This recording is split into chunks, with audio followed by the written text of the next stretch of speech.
আসসালামু আলাইকুম। আজকে 28শে জানুয়ারি,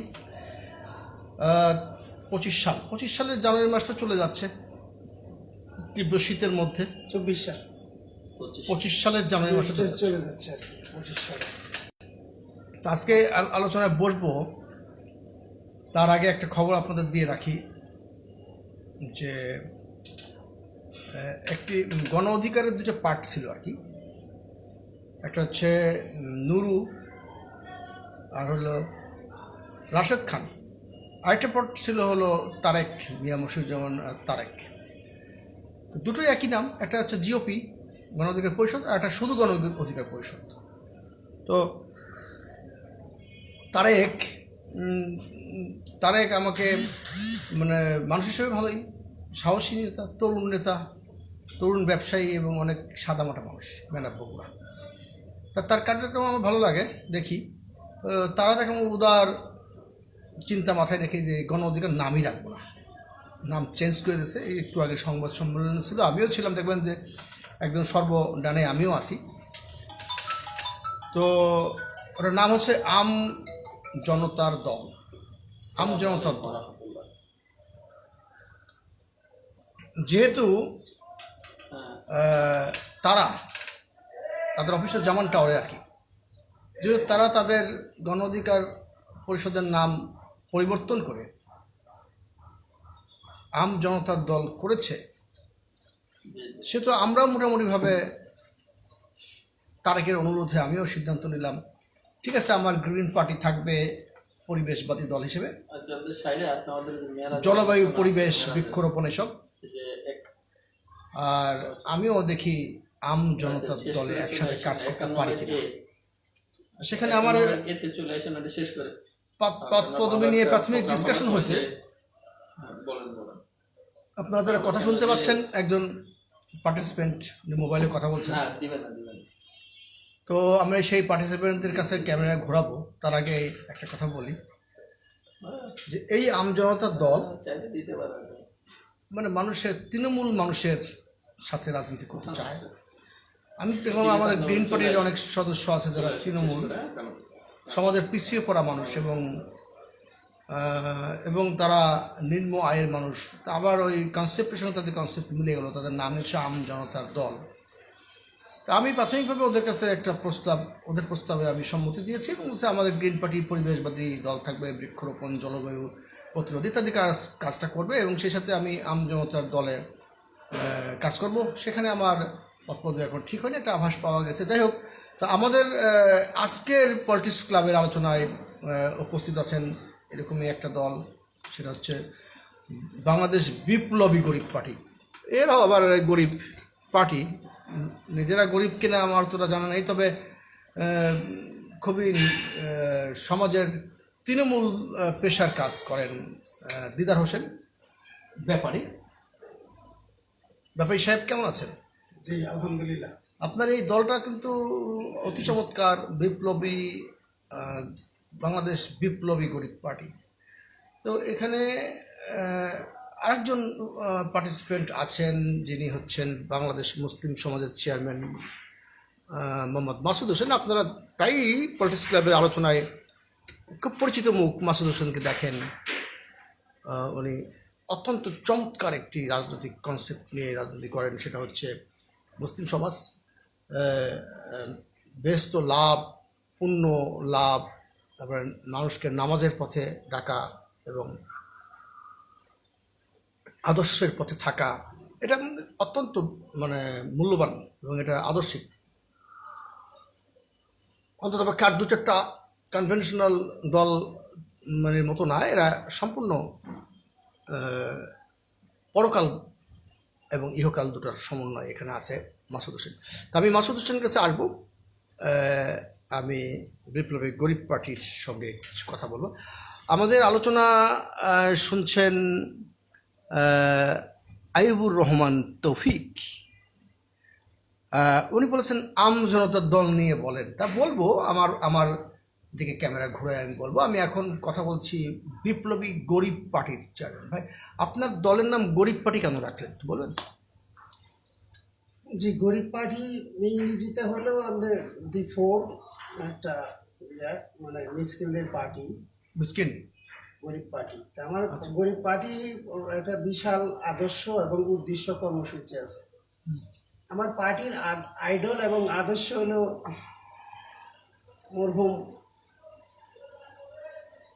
জননেতা মজদুম মাওলানা ভাসানী সাহেবের আমরা আদর্শ, উদ্দেশ্য এবং তার কর্মসূচি, আমরা তার চিন্তা চেতনা বাস্তবায়ন করার জন্যই বিপ্লবী গরিব পার্টি।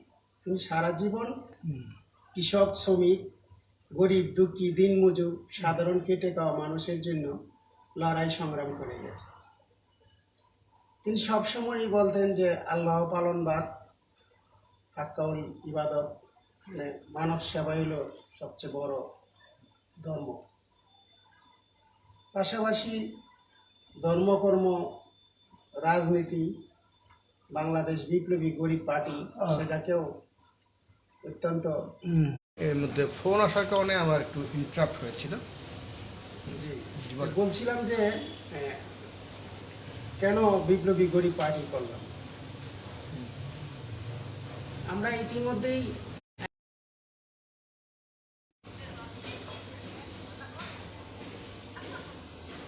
আচ্ছা, লাইভে আসি, মানুষ শুনে ফেলবে তোমার কথা। তুমি দরজা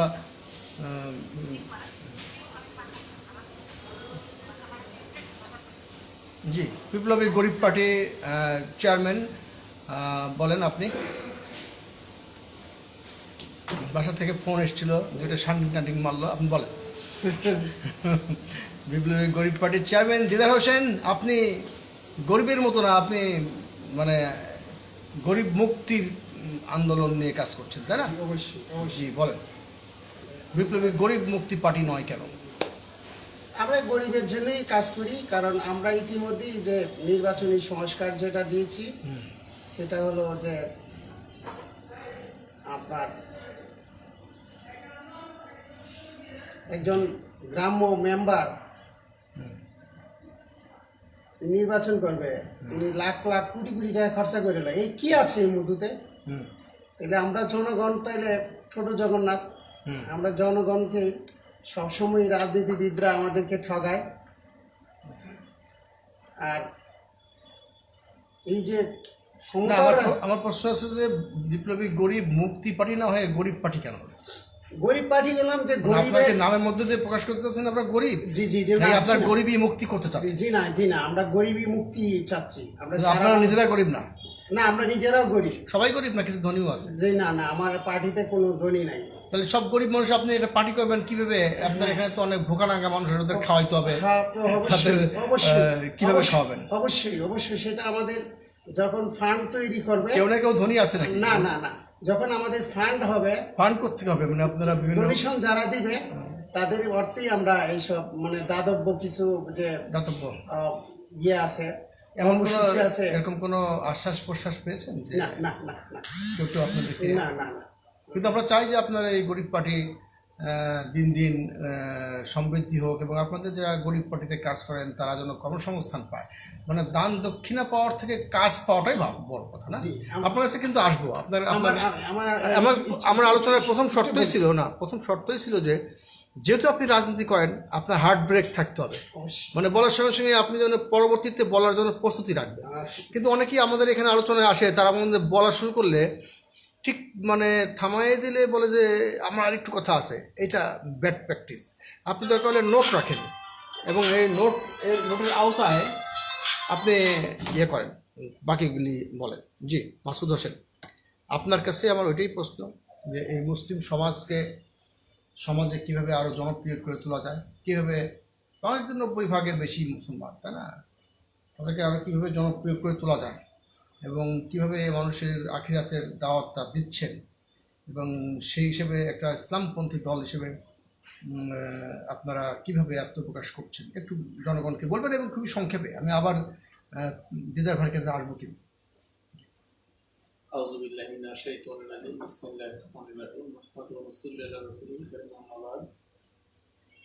সম্মানিত দর্শক শ্রোতাবৃন্দ, সঞ্চালক ভাই এবং আমার পাশে আছেন পার্টির চেয়ারম্যান।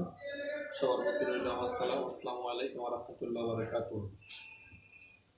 আমাদের বাংলাদেশ মুসলিম সমাজের যে কনসেপ্টটা অন্যান্য গতানুগতিক যে রাজনৈতিক দলগুলো আছে এই রাজনৈতিক দলগুলো থেকে সম্পূর্ণ ভিন্ন। যেমন আমাদের দলের মূল ফিলোসফিটা হলো আল্লাহ প্রদত্ত রাসূল সাল্লাল্লাহু আলাইহি ওয়াসাল্লাম প্রদর্শিত সমাজ ব্যবস্থা কায়েম করা। আচ্ছা। এখন এই যে এই বিষয়টা আমরা কেন মুসলিম সমাজ করলাম এই বিষয়ে একটু জানতে হবে, আমাকে একটু সময় দিবেন আশা রাখি। তো আমরা একটা চিন্তা থেকে মুসলিম সমাজটা করছি। সে চিন্তা হলো যে আল্লাহ পাক নিশ্চয়ই আপনি 2 মিনিটের সময় দিতে পারবো না, পরে আবার রাউন্ড ঘুরে আমাকে নাহলে বিপ্লবী গরিব পার্টি বলবেন যে আপনি গরিবের প্রতি অবিচার করছেন। জি বলেন। একটু বেশি দিন, 3 মিনিট বা 5 মিনিট দিন। না 3 মিনিট এর বেশি না। আচ্ছা আমি ঘড়ি দেখছি। আচ্ছা, দেখেন আপনি। তো আমাদের মূল কনসেপ্টটা হলো যে আমি যে একজন মানুষ, এই মানুষ হিসেবে আল্লাহ পাক যে আমাকে পাঠাইলো দুনিয়াতে, কেন পাঠাইলো, আচ্ছা, এর কারণটা কি, এটা অ্যানালাইসিস করলাম আগে। অ্যানালাইসিস করার পরে আমি যখন আমার এই বিষয়টা নিয়ে চিন্তা চেতনা করি তখন দেখলাম যে আল্লাহ পাক পবিত্র কোরআনে বলছে যে আমা খালাকতুল জিন্না ওয়াল ইনসা ইল্লা লিয়াবুদুন, নিশ্চয়ই আমি মানুষের সৃষ্টি করেছি আমার ইবাদতের জন্য। এখন এই মানুষ এবং জিনকে সৃষ্টি করার পূর্বে আল্লাহ পাক ফেরেশতাদের সাথে পরামর্শ করেছে। আচ্ছা আচ্ছা। যে আমি তো পৃথিবীতে আমার প্রতিনিধি খলিফা পাঠাবো। তখন ফেরেশতারা বলল যে আমরা তো আপনার ইবাদত বন্দেগিরি করি, তো হইলে এরা তো পৃথিবীতে যে হানাহানি কাটাকাটি করতে পারে, মারামারি করবে, একে অপরের সম্পত্তি নিয়ে তারা ইয়ে করবে, এক ভাই আরেক ভাই রক্ত ঝরাবে। তখন আল্লাহ পাক বলছে, হে ফেরেশতারা, আমি যাহা জানি তোমরা তাহা জানো না। তখন এই যে বিষয় আল্লাহ কি বলছে ফেরেশতাদেরকে, আমি যাহা জানি তোমরা তাহা জানো না, মূল প্রশ্ন হলো এখানে। অর্থাৎ আল্লাহ পাক এমন কিছু সৃষ্টি করেছে আগে যেটা ফেরেশতারা জানে না। আচ্ছা। এখন এই যে বিষয়, ফেরেশতা সবসময় আল্লাহর ইবাদত বন্দেগিরি করে, ফেরেশতা আল্লাহ পাকের হুকুমের এক ধাপও বাইরে যাওয়ার কোনো সুযোগ নেই। এখন বাইরে যাওয়ার সুযোগ দিছে কাদেরকে? জিন এবং ইনসান, অর্থাৎ মানুষ এবং জিন জাতিকে। তাহলে আমাদেরকে কি দিছে? ফ্রিডম দিছে, স্বাধীনতা দিছে। এখন এই পৃথিবীতে মানুষরা আসার পরে কিভাবে তার ব্যক্তি জীবন চলবে, কিভাবে তার পারিবারিক জীবন চলবে, কিভাবে তার রাষ্ট্র জীবন পরিচালিত হবে, সমাজ ব্যবস্থা পরিচালিত হবে, এই জন্য যুগে যুগে আল্লাহ পাক তার কিছু মনোনীত ব্যক্তি পাঠিয়েছে। ওরা হলো কি? নবী রাসূল। এই নবী রাসূলরা বিভিন্ন আপনার আসমানি কিতাব তাদের উপর আল্লাহ পাক প্রেরণ করেছে। এই কিতাবের দাওয়াত আমজনতাকে নবী রাসূলরা দিত। এবং সর্বশেষ যে আমাদের প্রিয় নবী হযরত মুহাম্মদ সাল্লাল্লাহু আলাইহি ওয়াসাল্লাম, ওনার উপর নাযিল হয়েছে আল কোরআন। যেহেতু আপনার কথা সংক্ষিপ্ত বলতে হলে সংক্ষিপ্ত ভাবে শেষ করতে হচ্ছে, নাহলে একটু সুযোগ পেলে আরো ভালো বলতে পারতাম। তো এখন আপনি বলতে পারবেন, পরে আপনি বায়োটেশন বলতে পারবেন। আচ্ছা, এখন বিষয় হলো ইসলামেরই একটা আদর্শ এটা। এখন হলো এই যে বিষয়, এখন আল্লাহ রাসূল যখন আপনার মক্কা নগরী শাসনভার গ্রহণ করলেন, করার পরে দেখেন এই মক্কা নগরী ছিল অভাবনটনে ভরপুর। এই মক্কা নগরী ছিল একেবারে জাহেলিয়াত বলতে কি, ধর্ষণের নগরী, সেই লুণ্ঠনের নগরী, যেখানে দিনে হোক রাতে হোক কোনো মেয়ে রাস্তা বের হতে পারতো না। আচ্ছা আচ্ছা। একেবারে জাহেলিয়াতের যুগের অবস্থান ছিল। সেই মক্কা নগরীকে আল্লাহ পাক পৃথিবীতে সবচেয়ে শান্তির নগরীতে পরিণত করেছে আল্লাহ রাসূলের মাধ্যমে, এই কোরআনের মাধ্যমে। তাদেরকে, এটা ছিল গরিব, একেবারেই গরিব। অনেক শোনা আছে যে বাংলাদেশ, আমাদের দেশেও সৌদি আরবের লোকজন এসে বিভিন্ন ব্যবসা বাণিজ্য করতো, এরকম অনেক চেষ্টা করতো তাদের কিছু উপার্জনের জন্য সেই সময়। তো দেখেন আল্লাহ রাসূল যখন এই মক্কার শাসনভার গ্রহণ করলেন, অর্থনৈতিক ব্যাপক মুক্তি সাধন হলো মক্কা। আজকে সৌদি আরব পৃথিবীর ভিতরে একটা ধনী রাষ্ট্র। তাহলে আল্লাহ রাসূল কি দিয়ে করেছেন? এই কোরআন দিয়ে করেছেন। তো আমার এই চিন্তা থেকেই আমরা এই মুসলিম সমাজটা করেছি, মানুষকে জাহিলিয়াতের হাত থেকে রক্ষা করা, যে কারণে আল্লাহ পাক আমাদেরকে সৃষ্টি করেছে, এইটাকে আমরা সেইভাবে পথ চলবো। অর্থাৎ আল্লাহ প্রদত্ত রাসূলুল্লাহ সাল্লাল্লাহু আলাইহি ওয়াসাল্লাম প্রদর্শিত সমাজ ব্যবস্থা কায়েম করে দুনিয়াতে আমরা শান্তি এবং পরকালীন মুক্তি সাধন করব। এই উদ্দেশ্যেই আমাদের এই মুসলিম সমাজটা গঠন করা। এখন আমরা দুটা কনসেপ্ট নিয়ে অগ্রসর হচ্ছি। একটা কনসেপ্ট হলো দাওয়া, যেটা আমাদের ফরজে আইন। এই যে বিভিন্ন রাজনৈতিক দলের নামে অনেকগুলো দল আছে, দলের তো শেষ নাই। তারা বিভিন্ন ভাবে ক্ষমতা লোভের জন্য চেয়ারম্যান হলে লুটপাট, মেম্বার হলে চুরি, তারপরে কে সচিবালয় কোন পদে ঢুকাবে, এই বিভিন্ন নানান পদ পদবি বিক্রি, এখানে ঘুষখতির জায়গা, তারপরে এই নানান একটা অর্থাৎ শয়তান তার জালে বিস্তার করে ফেলছে পৃথিবীর বিভিন্ন স্তরে। তা আমাদের কাজটা হলো আমরা মানুষকে দাওয়াত দিচ্ছি যে আপনারা আসেন কল্যাণের পথে। আল্লাহ পাক আজানের মাধ্যমে যে কল্যাণের পথে মানুষকে ডাকে, আমরা কিন্তু এটা বেমালুম স্মরণ করি না যে আল্লাহ পাক আজানে কি বলতেছে।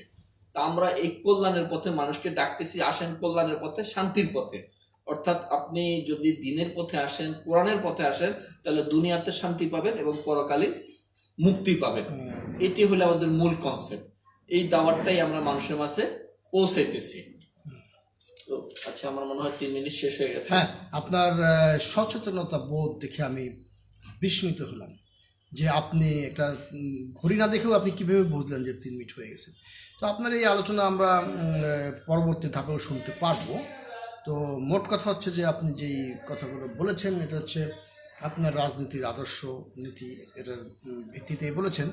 বিপ্লবী গরিব পার্টির চেয়ারম্যান দিদার হোসেন, আপনার কাছে আমার আগে প্রশ্ন ছিল যে আপনারা কেন বিপ্লব গরিব মুক্তি পার্টি না করে গরিব পার্টি করলেন। আমি বললেন যে আমরা সবাই গরিব এবং আপনারা একটা ডোনেশনের আশায় থাকলেন, কিন্তু আসলে দেশ গঠনের জন্য, দেশের জন্য কনসেপ্ট শেয়ারের জন্য বা আপনাদের আদর্শ উদ্দেশ্য প্রচারের জন্য আপনাদের নিশ্চয়ই একটা গঠনতন্ত্র আছে না? অবশ্যই।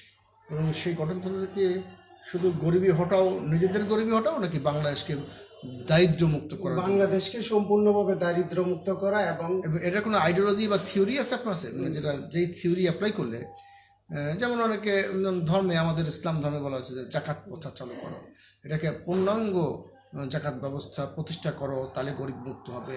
যেমন বলা হয়েছে যে ব্যাংকগুলোতে সুদ মুক্ত করো, এটা তো গরিব বাড়বে না এবং ধনী গরিবের মধ্যে দূরত্ব কমে যাবে, বৈষম্য।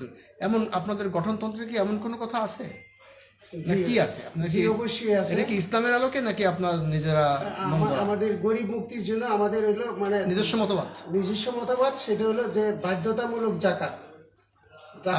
ইসলামের কথাই আসলো। হ্যাঁ, বাধ্যতামূলক। আপনাকে ইসলামের এই কনসেপ্টগুলোতে একমত? হ্যাঁ, সেখানে কি আপনার গঠনতন্ত্রকে আপনি উল্লেখ করেছেন যে না না, আমি গঠনতন্ত্রতে উল্লেখ করি নাই, ইসলামের কথা বলেন নাই? ইসলামের কথা বলি নাই, কিন্তু জাকাত তো ইসলামিক কনসেপ্ট। জি অবশ্যই। তাহলে হোয়াই নট, কেন বলেন নাই? বলি নাই, এটা যেহেতু আমার গঠনতন্ত্রের মধ্যে আছে মানে ধর্মনিরপেক্ষ রাষ্ট্র বিনিয়োগ। ধর্মনিরপেক্ষ বলতে কি বলছেন? জাকাত তাহলে বলছেন কেন? জাকাত বলছি যেহেতু আমার এই রাষ্ট্রটি একটা মানে বৃহত্তর মুসলিম জনগোষ্ঠীর রাষ্ট্র। আপনি যখন নামাজের কথা বলবেন, তখন আপনাকে এটা স্বীকার করতে হবে যে হ্যাঁ, আমি ইসলামের কনসেপ্ট অনুযায়ী বলতেছি। আপনি ধর্ম নিরপেক্ষ কথা বলে আপনি নামাজের কথা কেন বলবেন? তাহলে আপনি নামাজও বলবেন, পূজাও বলবেন। তোমরা নামাজও করো, তোমরা যারা হিন্দু পূজাও করো, এটা আপনি ধর্ম নিরপেক্ষতা, ঠিক আছে। ঠিক আছে, আপনি যখন নামাজের কথা বলবেন তখন আপনি ইসলামের কথা চলে আসবে। আর আপনি যখন জাকাত বলছেন, তাহলে এটা তো ইসলামিক কনসেপ্ট। অবশ্যই। তাহলে ইসলামের বাইরে অন্যান্য ধর্মরা কি জাকাত বিশ্বাস করে? অন্যান্য ধর্মরা জাকাত বিশ্বাস না করলেও তারা মানে সাহায্য বা সহযোগিতা বা কিন্তু জাকাত তো বিজ্ঞানসম্মত। আপনি সাহায্য দিলেন, মদের বারকে কিছু ডোনেশন দিয়ে দিলেন, বা বিউটি পার্লারে ডোনেশন দিয়ে দিলেন।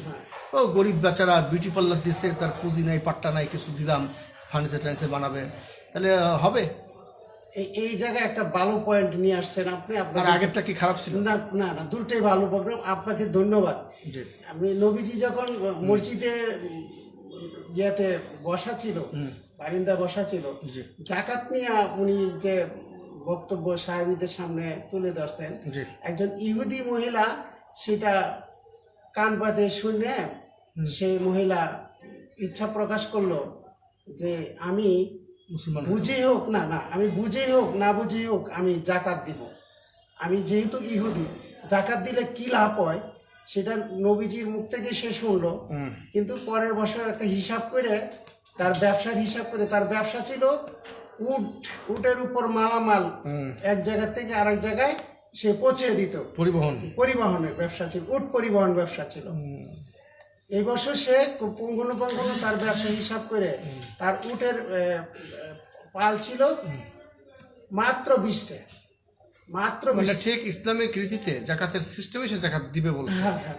কিন্তু ওই মহিলার নাম কি বলতে পারবেন? না, এই মহিলার নামটা আমি বলতে পারি না। ওই মহিলা কি পরে মুসলমান হয়ে গেছিলেন কিনা পরে মুসলমান হয়েছিল। এটা আপনি শিওর নাকি আপনি তালে তালে হ্যাঁ বলছেন? হ্যাঁ, শিওর শিওর। তাহলে উনি মুসলমান হয়েছেন বলেই জাকাতের প্রথা না না বিশ্বাস না না করছেন? না না, উনি অমুসলিম থাকা অবস্থায় জাকাত দিছে। জাকাত দেওয়ার কয়েক বছর পরে মুসলমান হয়েছে? না, এখানে একটা, আপনি ইতিহাস বিস্তারিত জানেন না, হ্যাঁ, না না, আমি বলছি আপনি বলতে চাচ্ছেন সেটা মুসলমান